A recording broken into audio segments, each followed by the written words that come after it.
Eu cursei por alguns meses o curso de Direito na Universidade Católica de Pelotas, lá no Rio Grande do Sul. Numa das disciplinas filosóficas do curso, um dos professores, ele trouxe à tona aquele discurso pronto da religião enquanto ópio do povo, agente de alienação de dos homens, e etc. Diante dos problemas sociais, das opressões e das injustiças, o homem, segundo esse discurso, ao invés de se levantar e lutar, ele vai buscar refúgio e consolo na transcendência, entre aspas. Uma entidade criada, um subterfúgio psíquico, uma fuga da realidade. Um grupo de seminaristas da arquidiocese estava ali também, enquanto a gente assistia aquela aula daquele dito professor em uma entidade católica de ensino.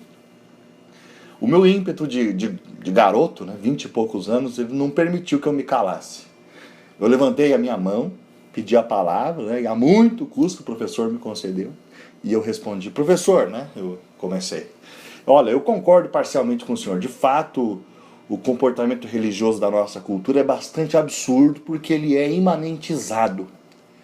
Eu acredito que o problema não está na transcendência da religião, mas no modo imanentizado com o qual o homem de hoje tem vivido a experiência religiosa. Muito por culpa desse neomarxismo à la escola de Frankfurt, que é oferecido como dogma na nossa sociedade. A imanentização cria um Deus matéria, um Deus materializado, um falso Deus, portanto, que está sempre à disposição para resolver nossas demandas de bem-estar e de felicidade paradisíaca na Terra. Esse Deus, com D minúsculo, esse Deus não gera mudança nenhuma. É um servo do homem. Essa religião, professor, eu dizia, é alienante e falsa. Mas o problema, então, não é a religião, mas a falsa religião. O cristianismo, o verdadeiro, ele tem um efeito totalmente contrário ao que o senhor descreveu há pouco aí, professor, eu dizia, Ao ser impactado pelo evangelho, a pessoa, ela cai na realidade a respeito de si mesma e desperta para uma verdadeira mudança de mentalidade e de atitudes. Passa a ser um melhor pai, uma melhor mãe, filho, filha melhor, um melhor vizinho, um melhor profissional, um melhor cidadão. Por quê? Porque os valores passaram a ser outros.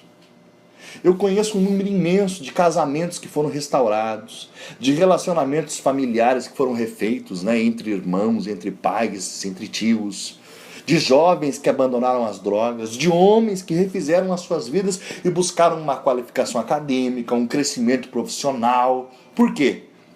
Porque tiveram um encontro transcendente que imprimiu um novo sentido às suas vidas. E um encontro que não prescinde do imanente, mas também não aprisiona nele.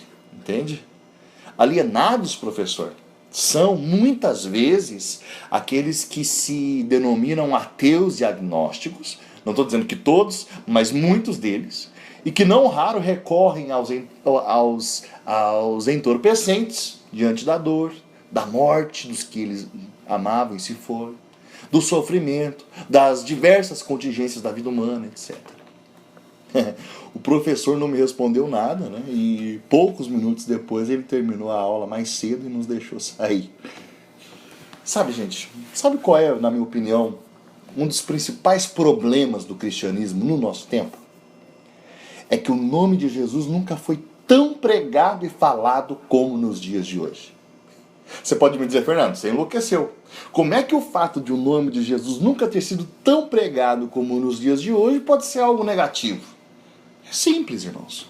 Quando o nome de Jesus e seu evangelho é esvaziado de seu real significado, e neles a gente inocula ideologias imanentistas, nós conseguimos ser o país mais católico do mundo e, ao mesmo tempo, um dos mais promíscuos e corruptos do planeta. É assim de simples. Eu sou cristão, mas não dou pão a quem tem fome. Sou cristão, mas não visto o nu. Sou cristão, mas não cuido do enfermo. Sou cristão, mas não dou água ao sedento. Sou cristão, mas não abrigo o sem teto. Sou cristão, mas não visita o cativo. O Evangelho, capítulo 25 do Evangelho de São Mateus. Mas quando eu e você não fizemos isso? Ora, o princípio de civilidade, né, que nos apresenta um ordenamento social, onde cada um de nós contribui lá mensalmente para que aqueles que nós escolhemos como representantes em favor da polis, né, para que eles distribuam esses bens, né, ao faminto, ao enfermo, ao sedento, ao nu, ao sem teto, ao cativo. Esse princípio nos coloca diante da possibilidade de cumprir o Evangelho. Mas a verdade é que um católico brasileiro vai ter sérios problemas no dia do julgamento. Sim, porque nossos representantes colocados por nós são corruptos e nossos irmãos vivem imersos na miséria no nosso país. Nós vamos ter sérios problemas no julgamento. Mas quando eu e você não fizemos tudo isso? Quando nos fechamos em nosso próprio umbigo e não procuramos a diaconia da caridade dentro da nossa igreja, onde existem pastorais e serviços diversos que nos ajudam a levar o Evangelho pleno ao nosso mundo. A natureza íntima da igreja nos ensinou o Papa Emérito Bento XVI na encíclica Deus Caritas Est. É expressa no anúncio, querigma martiria, na celebração dos mistérios, liturgia, mistagogia, e no serviço caritativo, diaconia. E sem uma dessas características, a vida cristã é desfigurada e falsa. Só pregação, falso cristianismo. Só liturgia, falso cristianismo. Só pregação e liturgia, falso cristianismo. Só assistência social sem pregação e liturgia, falso cristianismo. O católico brasileiro terá sérios problemas no dia do julgamento. O nosso evangelho, ele prega que a igreja é aquele lugar para onde a gente olha, apontando para os nossos filhos, e diz assim, olha, vamos pedir, aqui a gente pede pro papai do céu para nos dar saúde. A igreja é um lugar que a gente vai de quando em quando porque nos faz bem, nos traz boas energias. Né? O nosso evangelho prega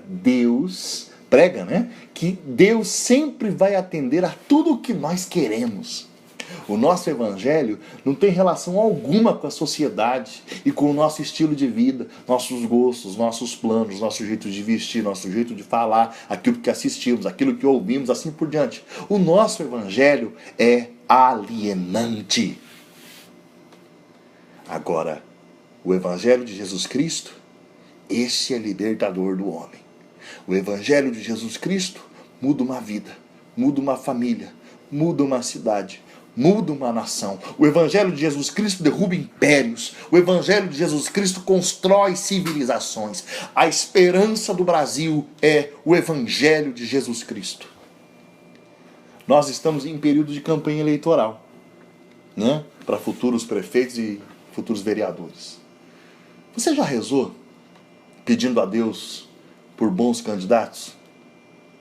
Você está envolvido nesse processo a fim de garantir que os nossos recursos sejam distribuídos com justiça e um dia nós possamos nos apresentar diante de Deus como uma igreja sem mácula e sem ruga?